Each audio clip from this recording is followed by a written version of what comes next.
करते हैं। देखिए, हम इस टाइम पे यहाँ पे जितने भी हम लोग फीमेल्स यहाँ पर अवेलेबल हैं, शायद सभी एज ग्रुप के हम लोग हैं।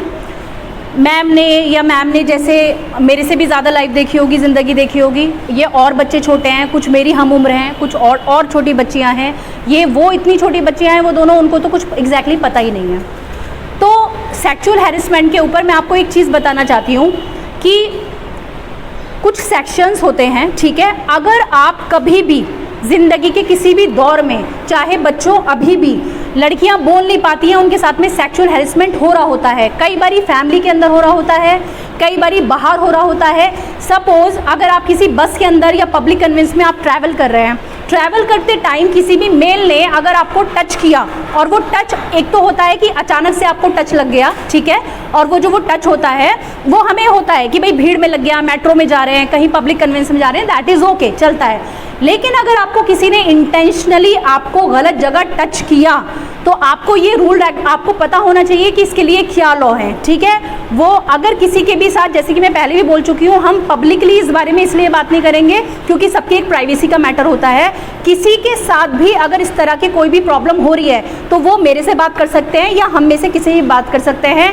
लीगल किसी को भी एडवाइस लेनी है वो बात कर सकता है, हम में से किसी से, मेरे से भी। तो आप लोगों को छुपाना नहीं है, हमें एक दूसरे से ये कोई भी बात नहीं छुपानी, क्योंकि ये हमारी जो ग्रोथ है, ग्रोथ के अंदर, क्योंकि लड़की घबरा जाती है अगर उनके साथ में कहीं स्कूल में ऐसा कुछ मिस हैपनिंग हो रही है, वो स्कूल जाना बंद कर देगी। अगर उनको लगता है पब्लिक कन्वेंस के अंदर उनके साथ कोई प्रॉब्लम हो रही है, वो वहाँ ट्रैवल करना बंद कर देगी। कई बारी आपको आपकी फैमिली के अंदर भी सेक्सुअल हैरेसमेंट सहना पड़ता है, और आपके वो इस तरह के रिश्ते होते हैं कि आपको समझ ही नहीं आता कि हमें रिएक्ट कैसे करना है, ठीक है। हम लोग ये समझ ही नहीं पाते।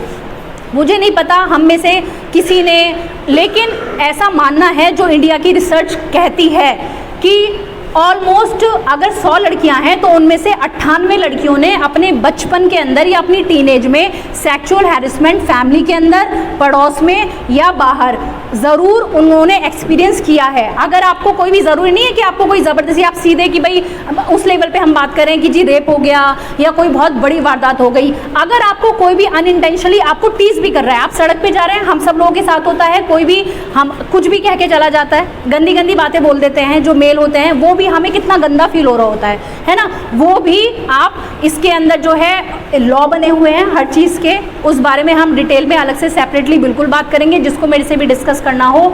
मैं आपको फिर से बार बार ये बात कह रही हूँ कि बिना हेजिटेट किए किसी को भी कोई भी प्रॉब्लम हो, और इस बात का बिल्कुल वादा है कि ये बिल्कुल कॉन्फिडेंशियल रखी जाएगी ये बात। अगर कोई भी अपनी किसी भी तरीके की घरेलू डोमेस्टिक वायलेंस और आपके साथ में कोई भी मिसबिहेव हो रहा है, आप कुछ भी किसी भी तरीके की लीगल, अगर आपके साथ में प्रॉब्लम है, आपको लीगल एडवाइस या हेल्प चाहिए, तो आप प्लीज़ मेरे से रब्ता कीजिए बिना हेजिटेट हुए। जो भी, मैं इस बात का बिल्कुल वादा करती हूँ कि बिल्कुल उस बात को प्राइवेट रखा जाएगा, किसी से भी उस बात को कोई डिस्क्लोज नहीं किया जाएगा, और इंशाल्लाह हम लोग पूरी कोशिश करेंगे कि उन सब चीज़ों को हम सॉल्व करें, ठीक है। तो अभी हम थोड़ा सा